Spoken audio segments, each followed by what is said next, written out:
Welcome, everyone. Hi. Hi. Hi. I am Jack Smart. I'm the awards editor at Backstage. Welcome all to this wonderful panel that I am so excited for. Congratulations to everyone here on the Emmy nominations for RuPaul's Drag Race. Could I ask everyone, I mean, anyone watching this knows exactly who you all are, but could I ask you to go around and introduce yourselves? Symone, starting with you. Hi, I am Symone. I am the season 13 winner of RuPaul's Drag Race, and I am very happy to be here, darling. Lovely. And Goloka.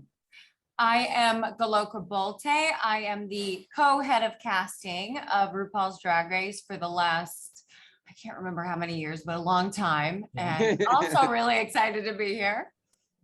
Awesome. And Ethan. And I am Ethan Petersen. I'm the other co-head of casting of RuPaul's Drag Race. And yeah, we've been on the show since season 6 and super excited to be here. Amazing. I choked and I couldn't do the math. I was like, oh, God.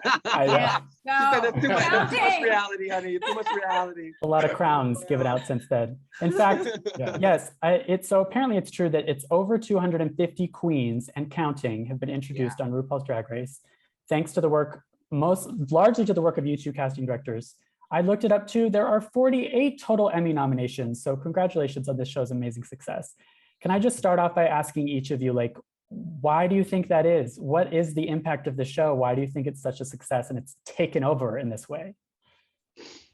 I mean, well, for me, it's like the show itself, it's like, look, it is this true celebration of, you know, inclusion and just an expression in the art of drag.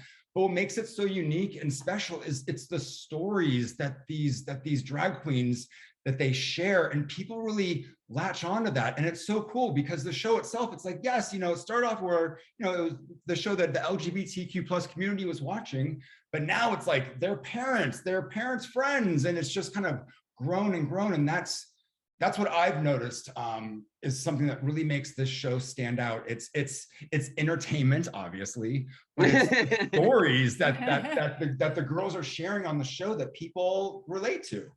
For sure. And it's also like every talent competition rolled into one. Like we're not like a singing show, a dancing show, a costume show. It is all the things.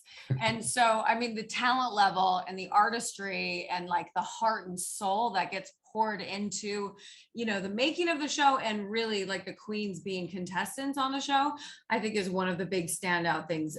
Like you can't help but respond to that. I mean, they're good at so many things, absolute stars, like our girls down here. Hey, and I think also the humanity, I think the authenticity of the show, I think people really latch on to, because sometimes what I really loved about it, what got me was seeing people transform and being able to do whatever they want, having the audacity and the creativity to completely create another being on this earth. And I think people really resonate with that, because it's like, if they can do that, if they're able to go on and completely show who they are, I can go out and do the same thing. So I think a lot of people, especially now, really resonate with that, on top of everything else that they said. So I think it's just a matter of people just wanting to see themselves in somebody else and seeing it on TV. Yes. For sure. Beautiful. And we're going to get totally into it. Backstage is all about, you know, craft and career advice for performers, especially early career performers. So I think a lot of watchers of this panel would be really curious to know about the casting process. Break it down for me. How does it work? It is mostly these self-tape videos that are their auditions, correct? And then Symone, I am going to ask you to like relive your whole audition video. Okay. Well, it is an arduous. I think if you want to be on this show, I think they really weed out the girls with the audition tapes, because it is something that you commit to. It is something that you have to literally block out time for.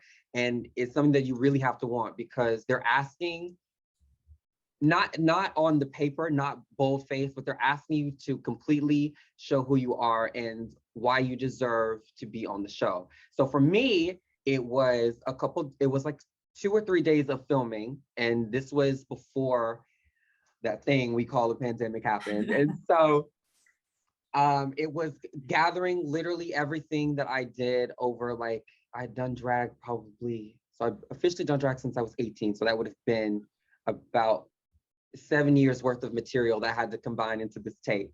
And like getting outfits together, getting a performance together, and really, it was more of a mental thing for me on my personal audition tape, because I had been on a year of being in LA and worked really hard on myself in my drag. And to be completely honest, I was not going to audition this year. I didn't think that I was ready. But my friends got me together. They said, listen, you got what it takes. You just have to show them. And I'd done a lot of work on myself, and I got all the materials together, and I filmed it. We shot it. And then my housemate, Caleb, we sat on this very couch over here, and we edited it for about 2 days. And we put it up and sent it in and put our hands up and let it, whatever happened, happen. And these lovely divas saw it, and they said, she's the one. So they got me on there. We saw that Ebony Enchantress. It's also like, you know, like what Symone mentioned about the authenticity. It's really about, like, you can't be a carbon copy of someone else. You have to know who you are as a performer. You have to really have developed your character. Like, what's her voice? How does she speak? How does she walk? How does she act? What does she wear? Yes. So you've got to tell that full narrative in your tape. And it's definitely a challenge. Some people might be great at drag, but they struggle to tell their own story. Yeah. And then we throw in some challenges just to kind of like test and sort of see, you know, how are they going to do at like maybe a sewing or costume or acting challenge? And, you know, what's the whole range of looks? And we really need to see a lot, which is why we have to stick with those audition tapes. I mean, they are key. And it's like, you've got to leave it all out on the floor. Like, you know, put your heart and soul into it, you know, smiles, tears, all of it. We want to see it. They want to see everything, darling. Mm-hmm. I mean, also, we like to always say that the audition tape for the show, it's the first challenge of RuPaul's Drag Race, because it's all in there. Like the whole show is basically in these tapes. And for us as casting directors, we have to see a little bit of everything. Yeah. And, you know, it's like, the cream rises to the top. You know what I mean? It's like, you know, when someone great comes in, and you know when someone when they're really good, and then you're teetering, like, are they good enough to pitch? But what we do is we actually go back to previous seasons and we look at their progress. And that's something that all the queens really need to know, that we don't just look at what they're submitting before we make the call to send a World of Wonder. We look back and we love to see growth, because that's what life is all about, after all. So, but you know, keep in mind that it's a grueling casting process, because all the power, all the creativity, it's in the hands of the queens. And we, you know, it's like a waiting game for us. Like, we have to wait and see.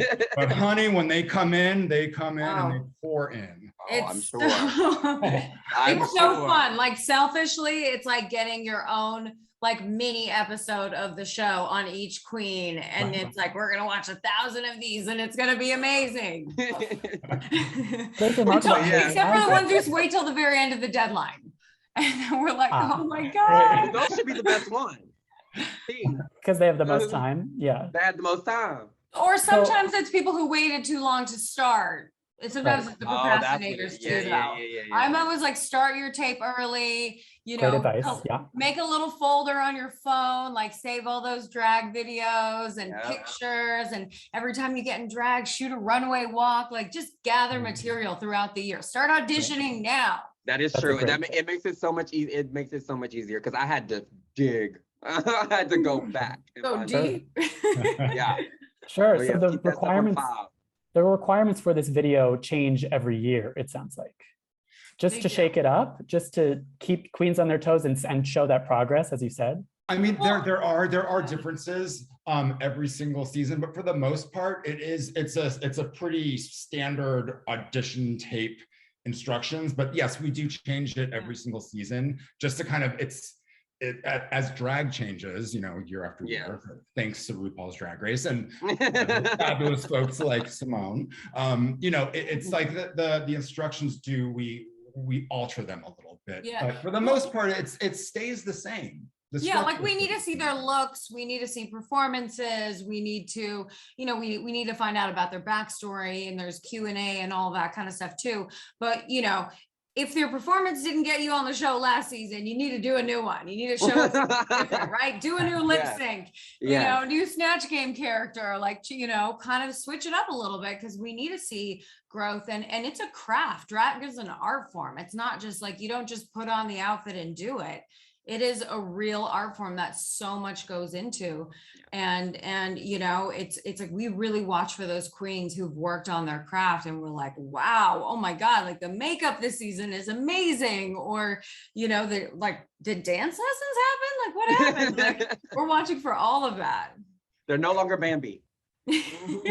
That is really cool. Yeah, exactly. So don't take a rejection to heart if you're no. Yeah. Well, also the competition is so stiff, you know. It's kind of like it might take, you know, some amazing queens have auditioned, and I'll never say who, but like every year since the beginning of the show. Yeah, we'll never talk unless they said it themselves. No, it's public knowledge. Nina West auditioned for the show several times, and she finally got on. And you know, she ended up being Miss Congeniality, and now she's got a show on. You know, she's the Pride special on Disney Plus. Like, hey, so it might be lucky number 10. It might be lucky number 14. Like, you know, like. And honestly, people shouldn't take it to heart, because there's nothing worse than going on TV before you're ready. Because I cannot imagine, because I auditioned for season 9, and I cannot imagine having gotten a call. Whoa, what was that? I cannot imagine have gotten a call then and gotten on TV and having no idea who I was. Like, there's nothing. So sometimes getting a no is a blessing in disguise. That, at least that's how I think people should look at it. That's great. Yeah, knowing who you are is key. It's everything. Yes, because it will tear you apart if you are not ready, Diva. It will tear you apart. Totally. It's the biggest stage ever for drag. So Symone, what do you remember about your season 9 audition tape, and then the season 13? And same for Goloka and Ethan. What do you remember about these tapes of Symone's? Oh God. Well, I remember, because I had forgotten, because I put it at the back of my mind, but I rewatched it after we sent in the last one. And I remember there was a lot of not looking in the camera, one, and there was a lot of like not being able to see my face for some reason. I don't know why. I guess I just was like, the camera is just here to see me, not for me to look at it. And the makeup was questionable, and the fashions were questionable. It was very much baby Arkansas Symone. So it was not, she was not there. She was not ready. There was a lot of progression for sure. Yeah. But I think the big standout thing, you know, between the 2 years is really is like, you know, having those like one-liners ready and like knowing your character. It's like finding her voice. Yes. I think was the really big difference. For sure. I was definitely much more comfortable speaking than I was in season 9. That's for sure. Yeah, it really does come down to speaking on camera. Yeah. and that's something that's so important in these videos, because keep in mind, on RuPaul's Drag Race, the queens are the ones narrating the entire show, and they gotta have those fun one-liners. They have to have heart. They have to, you know, they have to be able to compete and have fun with the other contestants on the show.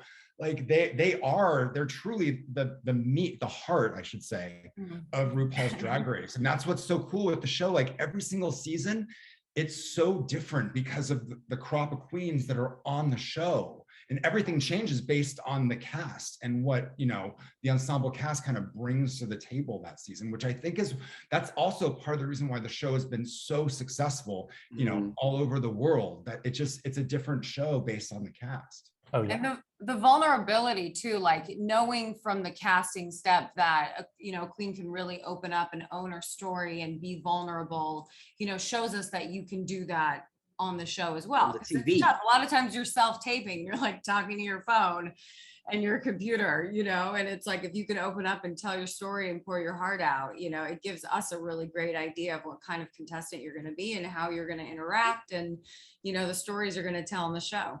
Amazing. Yeah, and I definitely want to ask about vulnerability in reality TV in general later. For now, I have to ask about specifically, as you said, every season is different. Let's talk about what made season 13 really different, which was, of course, it's totally filmed in a pandemic. It was totally cast, correct, in a pandemic? It was cast We before. got it just under the wire. Yeah. Oh yeah. Yeah, it was like Thank goodness. I remember traveling to film home packages in New Jersey, and I was looking around the airport and there were a few people in masks, and I was like, that's not gonna be a thing. Like, that's gonna be fine. Yeah. And then cut to like 3 weeks later, lockdown. Like, who knows if we're even gonna film season 13, you know? But I have to say, like, it's such a, you know, kudos to the producers and the queens, because you know, you guys had to leave quarantine, like not knowing everything being shut down and going from this like completely uncertain life and get it together to go film Drag Race. And then the producers who, you know, did a brilliant job of figuring out how to make the season still exciting and dynamic and creative and amazing. And like, you know, a few times you could see the masks and a few things, but overall it was like the same amazing work that we're used to from them. I think so. Oh, sorry. Go for it. My dear. No, you go. You're the queen.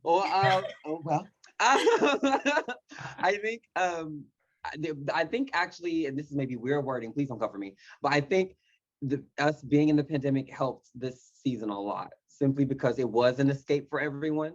There was joy, there was laughter, there was all the things that people kind of needed to get out of whatever funk or whatever they were in during the pandemic. But also, I think it made the cast a lot stronger as far as us being closer while we were on set. And it made us want to work hard, because we just left whatever circumstances we were in, and we just wanted to have fun. We just wanted to do drag. We just wanted to, you know, let loose and have a good time. So I think that in a weird way made the season that much better for us and everyone watching, and the judges and everyone on set, you know, because it was just a relief to see girls and divas and everyone in between just do drag, honey, and have a good time. So I think for all the worst things, it did help a lot. Yeah, we always kind of film unscripted TV in a bubble, right? We call it the reality bubble. This one was just like a bubble for real. The bubble. Yeah. The bubble. I mean, Symone took the words right out of my mouth. Like, as a viewer watching the show, I could clearly see the bond that this crop of queens had on the show because of everything that was going on behind the scenes. Like, that all was uncovered in the COVID special, but the uncertainty of the world was happening outside the bubble, yet they were putting on an amazing show, which helped people get through the world situation, and get through it all like happier. Because drag itself, it lightens the mood, and it's a reason to celebrate, and it lifted people's spirits during such an awful time for this world. And that's because of the amazing cast and crew, and, you know, everyone that took part in season 13. Absolutely. Yeah. Do each of you have a favorite moment from season 13? Oh God. Probably anytime RuPaul was in the room, or like honestly being on the runway, walking the runway, and like getting critiqued, and just being there in front of the judges it was a blessing. It was so much fun. It was a dream come true, because I watched in season 1, and I personally am a huge fan of RuPaul, and so to be there and to have those moments, and also all the other judges as well. I think that was my favorite part. Just being able to do my drag in front of them was the highlight for me, and winning. I was just being real. The winning was forgot about that little thing. You know. Crown. I mean, I loved your say their names moment on the runway. I thought that was really incredible, and I love that you like used your voice and the platform to kind of, you know, bring to light really, really important issues that we were talking about, and, you know, so many things that we were going through in, you know, the dumpster fire that was 2020. That was 2020, yes. Woo. And I thought so many things, like too many things to name, but like I loved the fashion. I loved the connection between the queens. You know, I thought just everything was so dynamic. It was so fun to watch. And I love to watch as a fan every year, you know, it's like, even though we know who's cast on it and who's going, and like, we can dig in and find out who won. I'm like, I don't want to know. Or not who won, who made it to the made it to the end. Yeah. I'm like, I don't want to know. I want to wait and see. And yes, obviously, Symone, like your look with the Say Their Names dress, that truly was a pop culture moment. Like that will forever be ingrained in history. And it's because of your creativity that, you get to hold that and always have that with you for the rest of your life. I mean, for me also, I loved watching the finale of the finale was fun. The finale was amazing. The finale was fun. I love all the music. I loved, the fact that you guys were on a stage and doing what you guys were doing. I know it was shot in a different way without an audience, but which honestly was fine with me. I had a great time. That would have been great. That was good.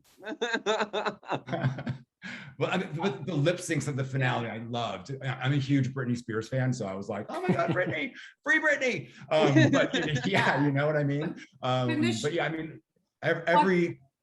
Sorry, we're on a sync. No, you're good. I was just gonna say, I love that the show can go from having these great, like kind of, like deep social issue conversations, cultural things, to like a twerking baby moment. You get everything. And what other show can do that? I mean, come on. Absolutely. Right. Where else do you get that on TV? Where else do you get that? We give you everything. It's so true. And I mean, going off of that, Symone, I really feel like it's especially true in recent seasons, but the top 4 in particular, there's a real sisterhood. It really seems like you can't be, I don't think you're acting this sisterhood that you have. No, I can't do that. I'm not good at that. I'm not good at the fake, my love. That's not me. And so I want to know, like, what goes into that, especially you two from a casting perspective. Like, do you think about chemistry and who might generate that kind of sisterhood? And then on the flip side, are you also thinking about who might generate conflict and quote unquote good reality TV? I'm like, what? Cast for conflict? Not you. Not you talking about. We don't do that. No. I mean, we are genuinely looking for charisma, uniqueness, nerve, and talent. But like, I think Drag Race, I think a lot of shows, like, we cast for conflict. If you're doing a Bravo show or something like that, you're like, who's gonna stir the pot? Yeah. But I actually really feel like, for Drag Race, we're really looking for those heartfelt stories. We're looking for people who have the chops to compete and, who are showing us something new and authentic every year, something that we haven't seen before.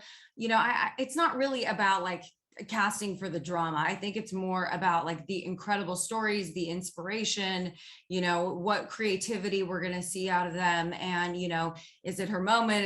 Is it her year? Like, is it the time? More things like that. Like, I think it's more like talent, character, skill, like all of that top line. And then I mean, the drama sometimes just happens. We drag queens, the drama gonna come regardless. Yeah. No matter who you put up there, it's gonna come. So don't worry about that. Like, I got you. I've seen this. I was just gonna say that you were asking about the chemistry with us, and I think again it goes back to the circumstances that we were under. I think we kind of because we were in a bubble and we couldn't really be as close with like the crew and everyone else. Like I'm assuming past seasons were. Oh no, wasn't there. But I think that kind of made us be closer together. And then the top 4, we were there the longest. So that just kind of is natural, and I just think, I don't know, I guess there have been other top 4s that don't really get along, but I just think for us, we just gelled. I don't know, all of us are kind of different. Our personalities are different, and it just works. I don't know. It's just kind of like when you meet people and it just clicks for whatever. But I think our situation in Faux Show helps make us all as a cast a little bit closer. And with casting the show, it's one thing that we really don't think about the conflict that the drag queens are going to have on the show, because like Symone said, they're drag queens. There's going to be conflict. It's gonna come. Yeah, but it's what we really look for is because it is a fact that RuPaul's Drag Race, it impacts people's lives of all ages, and the stories that these queens have, plus their creativity. It's their drive, the love that they have for others and for themselves. Like, that's what we look for, because we know that this show, there's going to be children watching where these drag queens, they are beacons of hope for these kids. And that ultimately that is the core of RuPaul's Drag Race right there. So For sure. And I feel like a lot of times, even when there is drama to the show, or drama on the show, it tends to lead to a lot of growth. Like, I feel like one of the amazing things is you watch the show and then you see the queens work it out, and like, oh my God, I didn't realize I did that. And it like turns into learning something about, about yourself, or, kind of a life lesson. So I think it's a, it's a different type than just like casting conflict for the sake of it. You know what I mean? It's not our MO. But all competition shows, I mean, they are, in fact, it's a pressure cooker. Like, they are put in an environment that is so extreme that we have to make sure that physically they're going to be okay, mentally they're going to be okay, because everything is intensified in this situation where, like, they're go constantly, and that takes a toll on somebody. And it's really great to see, because when we see the queens on these tapes, to see their growth on the show, because it is, for us, you see it every season. That's kind of fun. Like, during the season, I will go back and watch the audition tapes, just because it's kind of fun. It's fun for me to see just like how everyone's kind of gone through this process on the show and come out, they come out shining stars, and go on to do such amazing things, which doesn't happen on a lot of reality shows. It's true. Like RuPaul's Drag Race creates stars, honey. Yes. Stars, famous, and legends. It's been so amazing to see, because the show has obviously grown so much since we started casting it. And it's, it makes us feel so good about our jobs that, like, if we're putting someone forward for this opportunity, that they have all of these career opportunities. And, like, you never know what's going to happen. You're going to end up in Vogue. You're going to end up, with a spin-off TV show. You're going to end up doing all these incredible things, touring the world, becoming a global superstar. And it's true. Like, it's nice to be on top of that. Because everyone watches the show. Everybody from the ins, outs, tops, bottoms, everybody watches the show. So it really is, you do not know what will happen. Because I have been thoroughly gooped at things that have happened for me. So, like, it is the best place to go for drag queen, honey. Because I mean, it's true. Just everyone watches it. Every single person, everyone. It doesn't matter. Any industry, whatever. Mm-hmm. Absolutely. Yeah. I know. We don't have to explain to people that it's not a car racing show anymore. No. Those days are done. No. Yeah. In the early days of Drag Race, people just thought it was about cars. Yeah. Okay. Yeah, I'm super excited about this car show that I do. Yeah, no. Okay. That's funny. That's how you know it's mainstream. Yeah. Oh, yeah. Yeah. Oh, yeah. Sure. I am so interested in this idea of casting for chemistry versus conflict, and vulnerability has come up many times in this conversation. And I love the idea that conflict can then lead to these breakthroughs in growth and vulnerability. So can we talk about how vulnerability and drag go hand in hand? Because Symone, don't you also think that drag is about creating a persona that kind of isn't you, and it's about putting on armor or putting up walls? For some, maybe.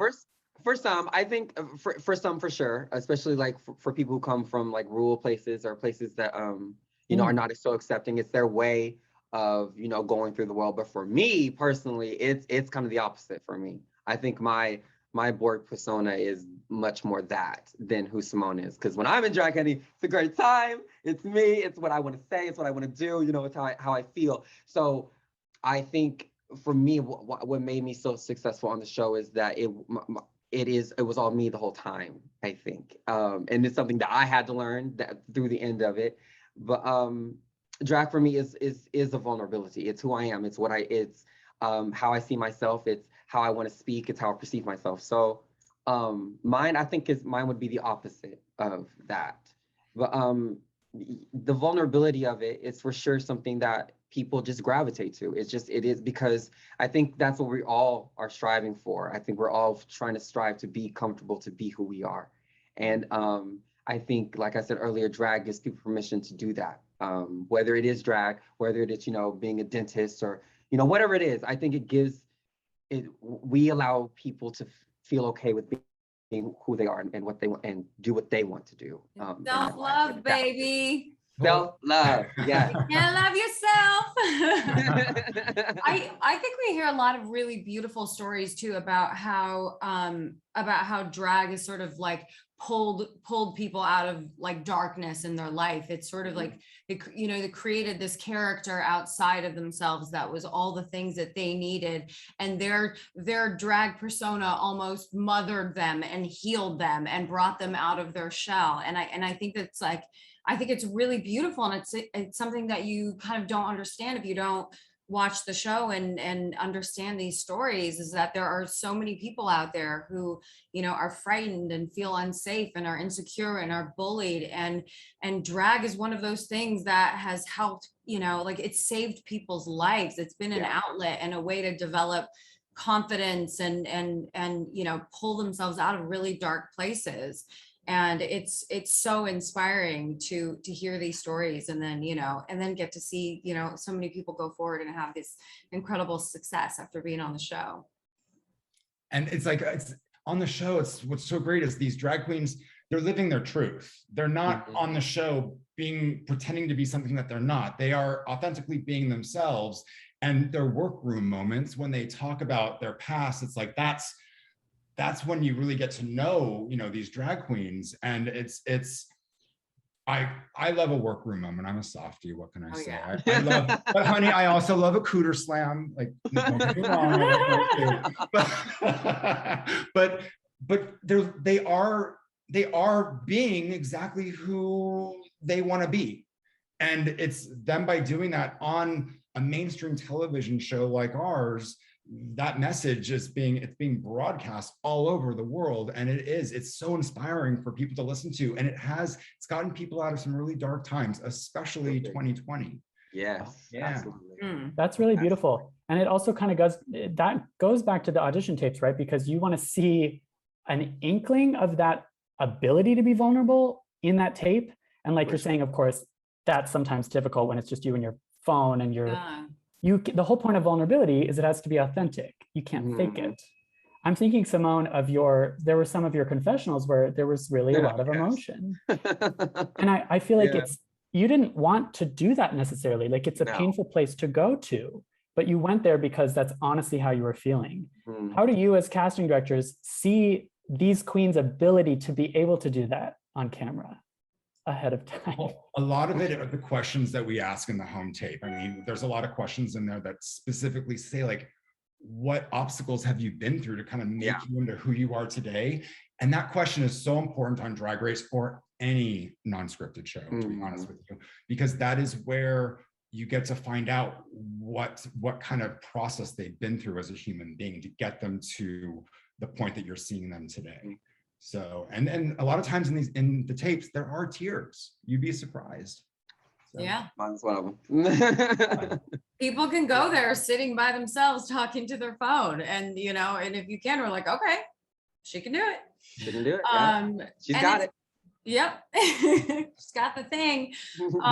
It's also, like we ask a lot of questions about like, what have been your biggest struggles? What have you gone through? And it really, like, the thoughtfulness and how open people are when they answer those questions tells us so much about how they're going to be able to communicate that in their show and in the show. And we're not looking like, none of us are perfect humans. Like, we all have our struggles. It's what makes us human. It's what makes everyone on the show so relatable, is the struggles, the imperfections, sometimes imperfect behavior, and owning up to all of that and being authentically that person is really something that we look for. And you're able to see it in whether it's, the audition tape and, or like a sit down interview, like we would typically do on a different show.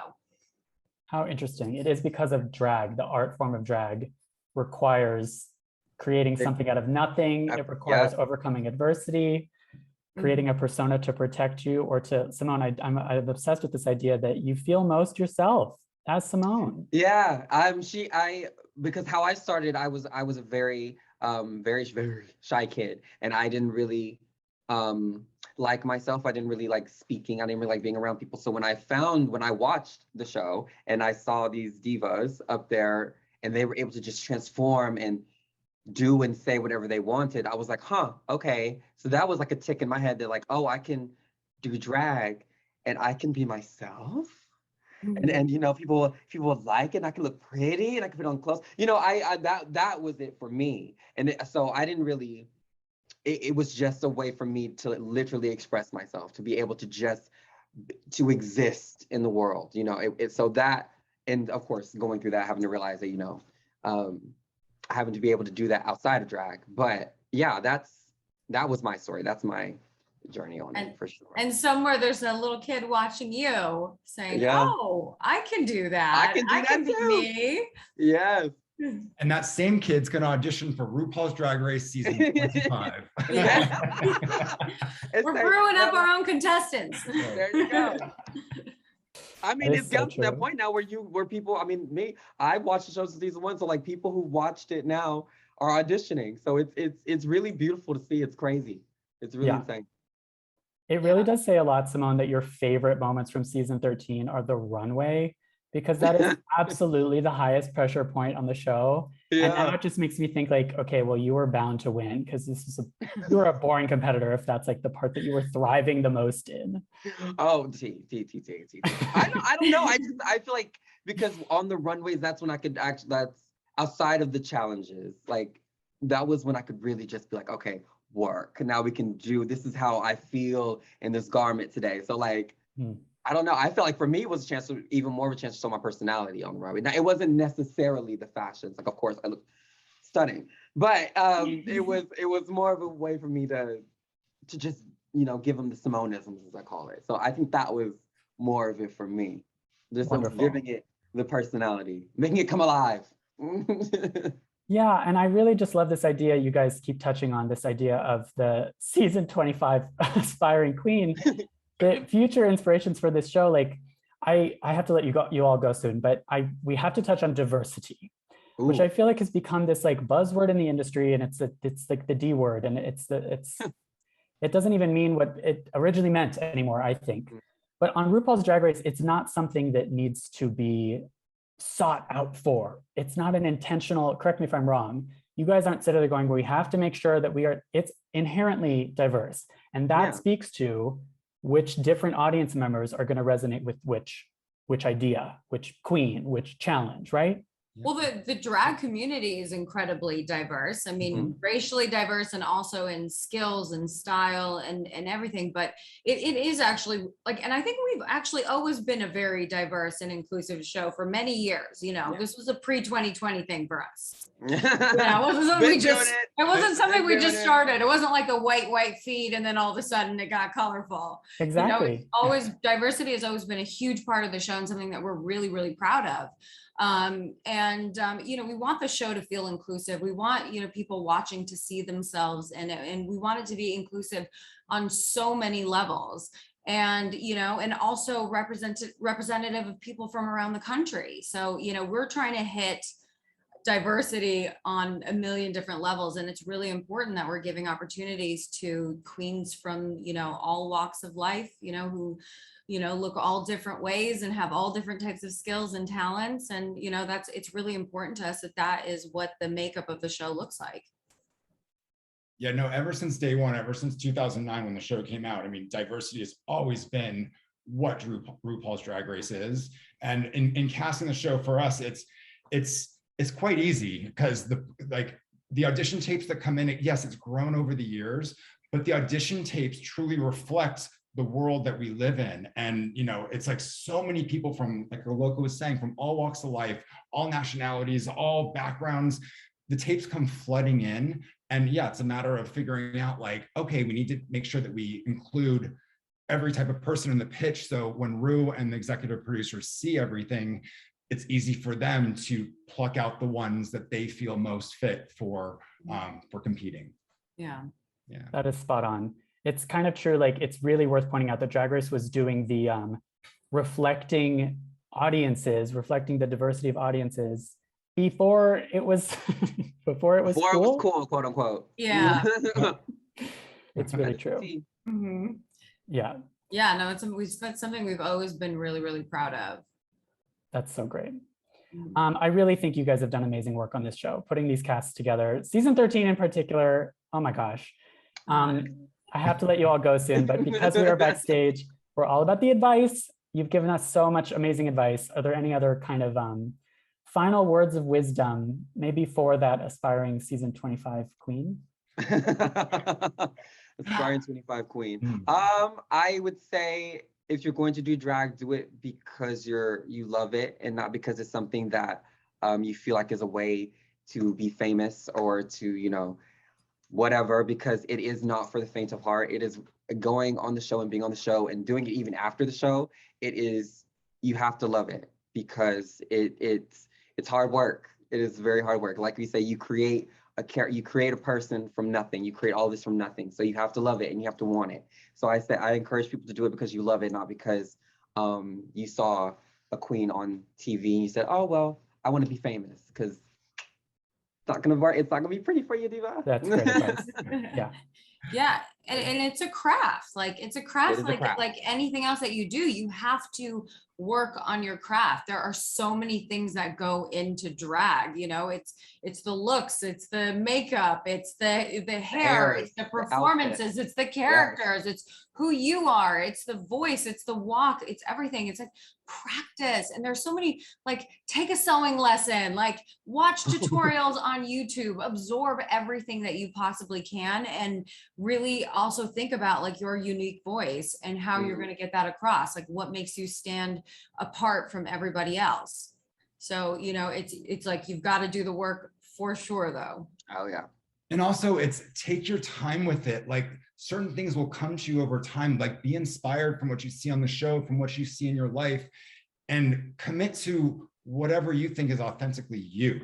And keep in mind that on Drag Race we've seen a lot of different types of drag on the show, and more to come, but it's trust me, but it's one of those things where like just be yourself and try to find something that excites you, that makes you love yourself more, because when you love yourself more, it comes out in your drag and as a human being, and it makes you more likable and lovable, and we love seeing that on RuPaul's Drag Race in particular.